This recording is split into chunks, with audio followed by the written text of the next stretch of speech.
It's my strawberry rhubarb jam. You want a chase? Yeah, I do.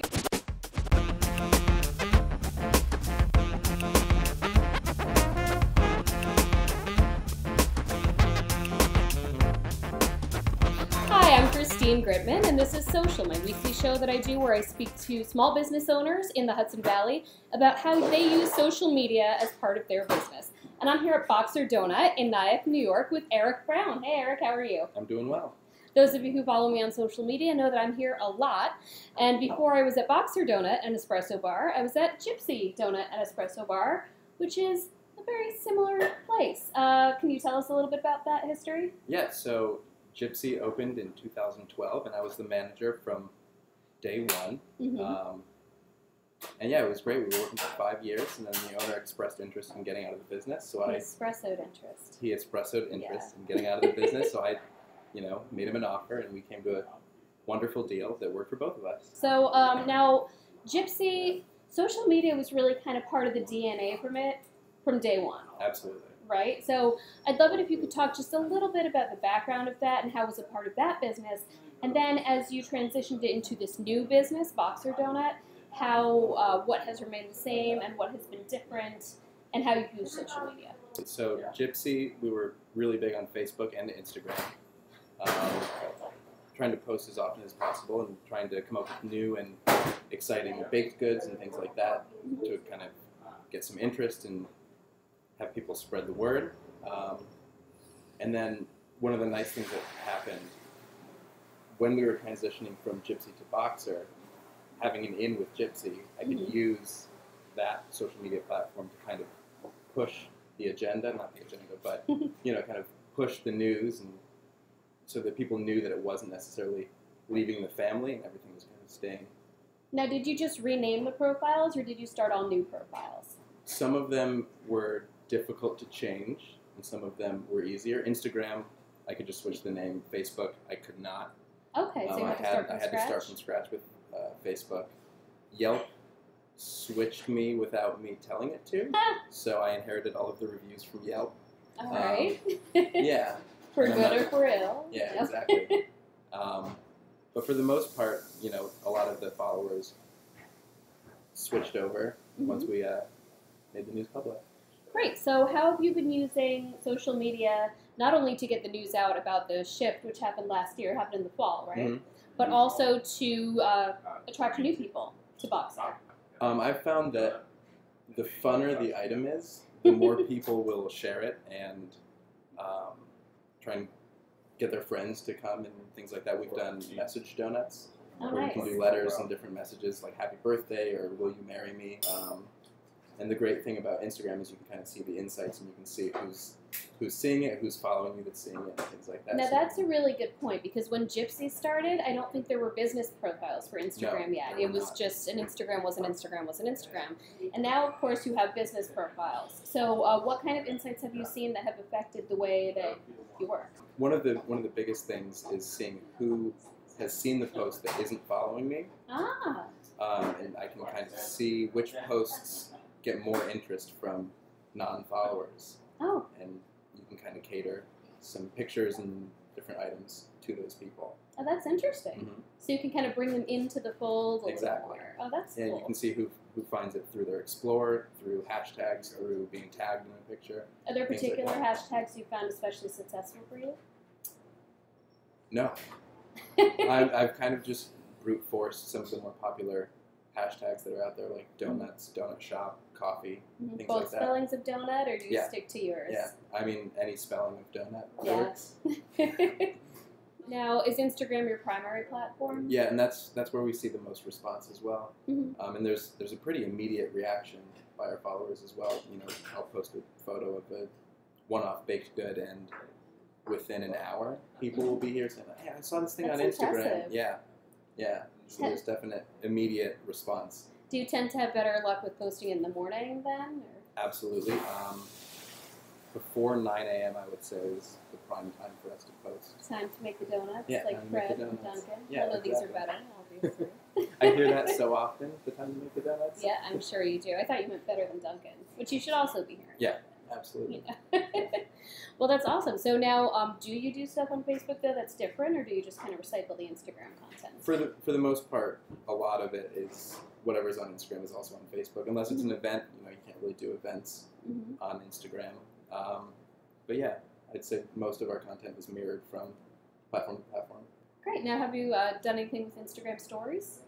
Yeah, we like to have a lot more fun with the Instagram stories. Not as I guess professional or as curated as our Instagram feed is. So it's not just like, here's this week's special. What do you do on Instagram stories? Like I said, if we're making a one-off baked good, or if we're doing something that's a little more time-consuming or technically, you need a little bit more technical skills. It's definitely fun to see the behind the scenes. If we're making caramel, you can show the burning of the sugar and adding of things like that, and making jams and rolling out cinnamon rolls, things like that. So there's a great response for things like that. Yeah, you should do polls also. I know you have your little tip jar polls. Yeah, we have done polls in the past. Would you like to see this flavor, or this flavor in the next week or something like that? So polls. Oh, I like that. Do you use Snapchat at all? I do not have a Snapchat. All right. Well, I mean, if you have Instagram stories, I guess, Yeah. If your audience is there, it plays a similar role for sure. Great. Yeah. And you also have a website. Yes. Correct. What goes on there? It's just a landing page. Okay. Yeah, I mean, if you go to the website, it has some contact information. It has a little bit of information about the shop. For the most part, it directs you to our Instagram or Facebook, where we update. And that's a bit of a shift, at least from the early days of Gypsy. Right. It's a bit of a shift away from blog content or communicating things on the website, and more towards just go to Instagram, driving traffic all to the same place. Absolutely. That's kind of the ethos that we have right now is Instagram is where you get the most recent information, the most current what's going on in the shop. And Great. Yeah. Are there any particular learnings you've had while using Instagram where you realized, oh my God, this works really well, or this doesn't work at all? Yeah, absolutely. From the beginning, I've really tried to curate the Instagram and really have it be very professional and things like that. Yeah, it's beautiful and it's very consistent. Yeah. You have great light in here and you really use that to your advantage. Absolutely. Huge windows definitely are helpful, definitely. And you're open during the day. A lot of restaurants where they're like dinner focused, it's hard because you have to shoot things in natural light for them to look the best. Yeah. You are open during the day. Yeah, it's perfect. Yeah. Things that do work are large amounts of donuts rather than single donuts. The donut stands alone, people just, get sad. Yeah, exactly. We want to see abundance for sure. So, boxes of donuts, the sheet trays just filled with hundreds of donuts. Those always do really, really well. The donut walls. Oh, yeah. The peg hooks. Donut walls, and we have like the tower with all different types of donuts on it as like a display for the centerpiece on a table. Yeah, but abundance of donuts definitely do better than singular donuts.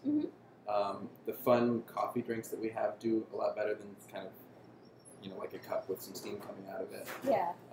Like we have the Kyoto, which is right behind us.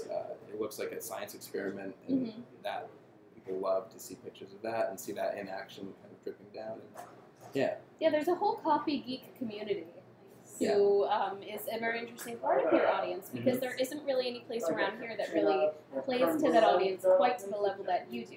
Now, you brew Stumptown coffee here, right? Yeah. Is it exclusively Stumptown, or do you use different? At least as of right now, we're only using Stumptown coffee. Any coffee you get here is going to be roasted by Stumptown, delivered, and we only use anything that's younger than 7 days. Oh, wow. So it's always really, really fresh. Yeah. Fantastic. And we try and push that on social media and Instagram that, you're not going to get anything old, stale, whatever. And same with your donuts as well. They use very kind of natural things. There's nothing really processed or fake. Your strawberry donut uses real strawberries in that pink icing. It's not just pink. It is strawberry. Yeah. I mean, that's our big thing. Is we don't use preservatives. We don't use any artificial ingredients, or at least when we can. I saw this morning you had a big handful of rhubarb from the Nyack Farmers Market. Yeah. I mean, that's the great part. It's a block away, and we can go and get fresh local produce and throw it in. I already made the strawberry rhubarb jam. Nice. So be looking for that soon. Do people react to things like that? Do they see the hunk of rhubarb and come in and look for that, or is that more just reiterating that part of the process? I mean, I have seen some response today, actually. Oh, good. People saw the rhubarb, and they're like, what is it going to be? Because that's another thing that I like to do as well, is kind of have a call to action, where, like, the comment on that Instagram post was, can you guess what this is going to end up being? Yep. So there were a lot of people saying, is it going to be rhubarb crumble on a muffin? Is it going to be a strawberry rhubarb donut? Yeah, so it's fun to see the guesses. And some people's ideas were better than the idea that we had. So interesting. Yeah, that might, we'll put Then that in you our could back do pocket. that. For That's sure. the nice thing about being small. You can flex. Yeah, absolutely. Yeah. Absolutely. If you could kind of give a tip to anyone who's trying to get traction on local business on social media, like what's something in particular that you wish you had known when you got started? Instagram influencers are very helpful. Oh, so what do they do? How do you use them? People with larger following who post kind of on your behalf. Yeah.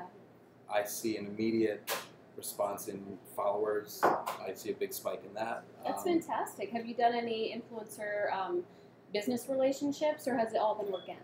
It's all been organic for the most part. A lot of the Instagram influencers who have posted were already customers, and they were already posting photos. And I love that. so I could go up to them and be like, hey, would you mind posting a photo of this new thing that we have? There's a free donut in it for you if you do.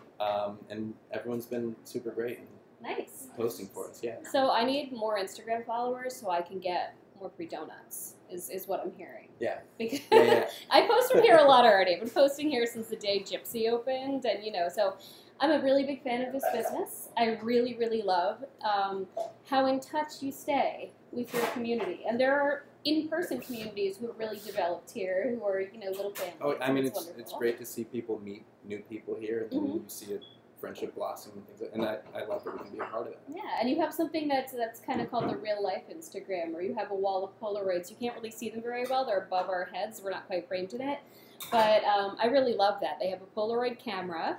And can you tell us what you did when you were transitioning from Gypsy to Boxer with that? Yeah, so over the years we had hundreds, almost thousands of Polaroids of just the place was like papered with it. So I had Greg and I before we had kids. I had me and Greg and Joshua. Then I had me, Greg, Joshua, and Ellie. Yeah, no, and it was fun to kind of see that grow. So what I ended up doing is I took all of those down, put them into a big photo album, and when we first opened, you could come in, find your old one, take a new one to replace it. Yeah, and it's just a fun little thing that we can do. Is there anything you're doing differently on social media as Boxer? I think posting more often. We're posting. I'm trying to do at least once a day, but probably twice a day. Once in the morning, once in the afternoon, and just really being intentional with the lighting and with the.